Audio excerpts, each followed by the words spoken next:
Hey guys, so I'm Reed with Aria Railing and this is Cody, and today we want to show you how to install a 36-inch by 6-foot stair panel. So we'll just run over a few things that you are going to need that'll help you during the installation. So we highly recommend setting your posts first to the length that you need your stair panel to be. So you set your top post about 1 inch to 1.5 inches from the edge of the tread on either side, and then your bottom post you'll need to just dictate, due to the length of your panel, where it needs to be installed. This is a 36-inch high railing, and this is a question we get a lot of. What post do I need for the stairs? So, for the post, the top post can be a 36-inch high post, but the bottom post, or any middle inline post, you want to make sure that you have a 42-inch high post to capture your rise and run of the stairs. Same thing goes for the 42-inch stair panel. What Cody says is true. At the top of a 42-inch stair panel, you would need a 42-inch post. Any middle or bottom post, you'll need to upsize to the 48-inch post. So other tools that are really helpful during the installation process are these trigger clamps. So you'll see Cody and I using these. We highly recommend a digital angle finder. Once again, our panel is manufactured at a 37-degree angle and can accommodate angles of 30 to 40 degrees, which is really common on all residential or commercial stair treads. You will also need a speed square, or you can use a drywall or sheetrock square to level and make your pickets vertical and plumb. All other tools needed are a cordless drill, a pencil, safety glasses, a couple driver bits. Yep, and then you just need a scrap piece of 2x4. Yeah, so let's just jump right into this then, Cody. So after securing your posts where they need to be, we highly recommend only sinking one GRK into your blocking or your stair treads to secure just this post. Don't do all four, you only need to do one. Obviously, if that's a masonry application, your 5/16 by 3-inch tap con, you would only just use one. So once you have figured out your post spacing, which sometimes we call that dry fitting that, you'll cut your 2x4 and you'll lay it on the nose of those treads, as you can see there. Then what you'll do is you'll set your panel right on the top of that 2x4. So then the next step is to take that trigger clamp. So a big thing here is you want to check out your spacing as well, because when you cut the stair panel, you're going to have to cut from both sides. So you want to make sure you have the equal spacing with the baluster. So we're actually going to have to move this just a little bit here, so we can get equal spacing. So what you're gonna wanna do is clamp down either the top or the bottom. Don't do the top and the bottom. The reason you don't wanna do the top and the bottom is you need to be able to adjust your stair panel to make your pickets vertically plumb. Sometimes we refer to that as racking. So this is where you would wanna use your square. What we're working with today is a drywall square. And we're pretty good right there, Cody. Let's go ahead and mark this with a pencil. You want to come on the inside of the panel here, and you want to mark right along this post.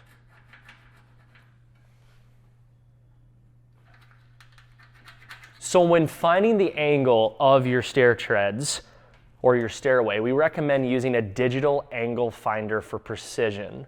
So when using this, you would then clamp down your stair panel on top of your 2x4, and then what Cody's gonna demonstrate is racking the panel to the appropriate degree. Now this one is perfectly set at 37 degrees because this was a pre-built system, but in order to rack the panel, it's just a matter of pulling it. And you don't want to over rack. Correct, yep. If you accidentally over adjusted or over racked, easy fix. Prior to installing the top and the bottom snap, what you'll want to do is grab some clear silicone and a caulk gun. We got a really easy solution for rattling stair pickets. All you do is simply dab each one of these tabs on each picket on the bottom and the top, and that'll eliminate any noise.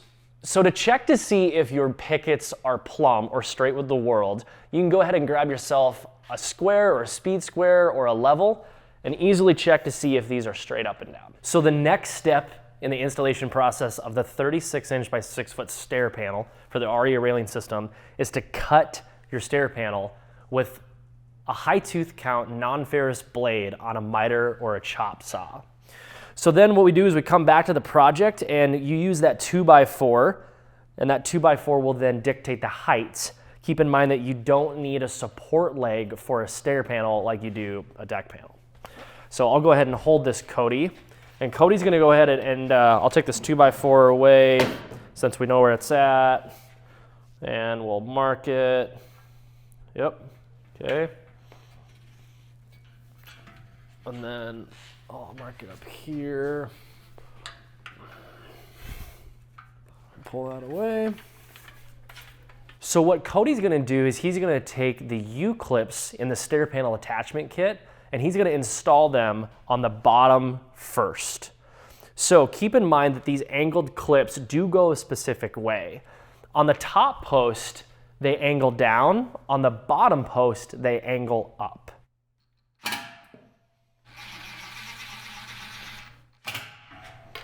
So what Cody's doing here is he's replicating the same process on the top post as he did the bottom. The only difference is that clip is pointing down instead of pointing up.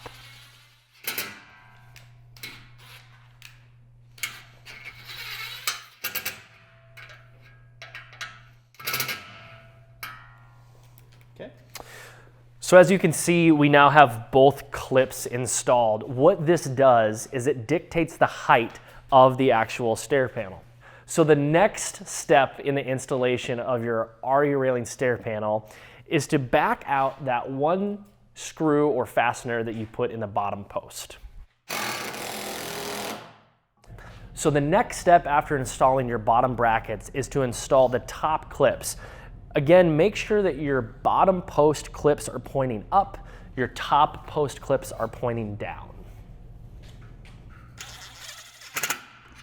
The reason that Cody and I know where these clips go is we have marked them in an earlier process, as you guys saw.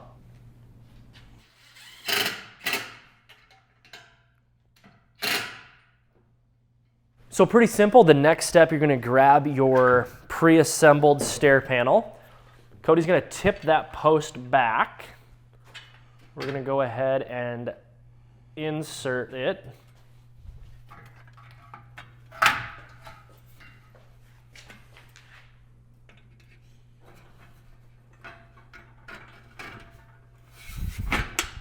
So again, using like a 4-foot level or a speed level, make sure that your post is level before securing any of your GRKs or your fasteners. But that's the next step. Cody's gonna fasten that down.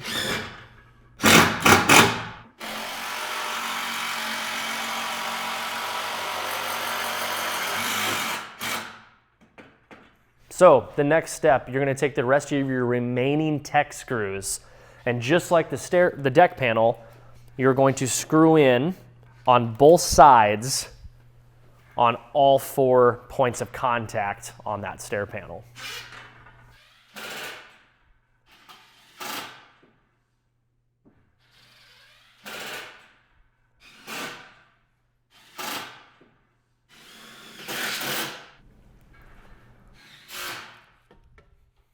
So after your pre-assembled panel has been fully installed and all tech screws have been used, the next step is to grab the top or the bottom snap.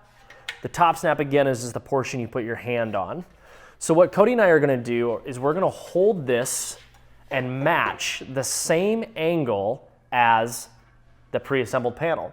So using a pencil, you'll wanna mark along the post on the top and the bottom. If you're doing this by yourself, those trigger clamps come in very handy to use to clamp the top snap to the posts. So you'll want to repeat the same process for the bottom snap and then use that high tooth count non-ferrous blade on that miter chop and cut the correct angle. So Cody and I cut our angle that's needed on the bottom snap. So we're gonna go ahead and install this one first.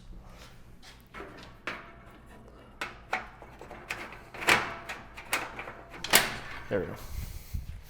To know that your bottom snap is properly seated, you will hear 2 audible clicks. Once again, a commercial support leg is not needed for a stair panel. So all you do is repeat the same step with the top snap.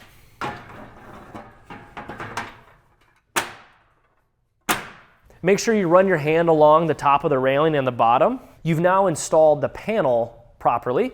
The next steps are to take your post caps, put them on, followed by the post base skirt.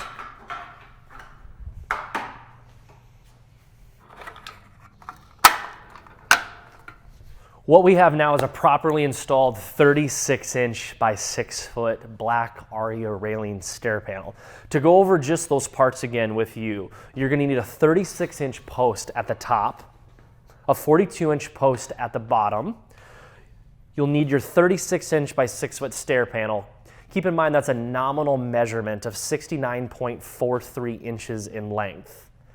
What you'll then need is your top and your bottom snap and your stair panel installation kits that's included with the stair panel. Following that, you'll need your post caps that go on the top of your posts and then the post base skirt that go around the bottom. If your stairs are wood or composite like these, you're going to be using 5/16 by 6-inch GRKs. If you're on masonry, such as concrete, we're going to recommend those 5/16 by 3-inch Tapcons. You'll need a 1/4-inch masonry bit. Following that, you'll need a number 2 by 6-inch driver for your self-tapping tech screws. Besides that, it's an easy installation of the Aria Railing stair panel.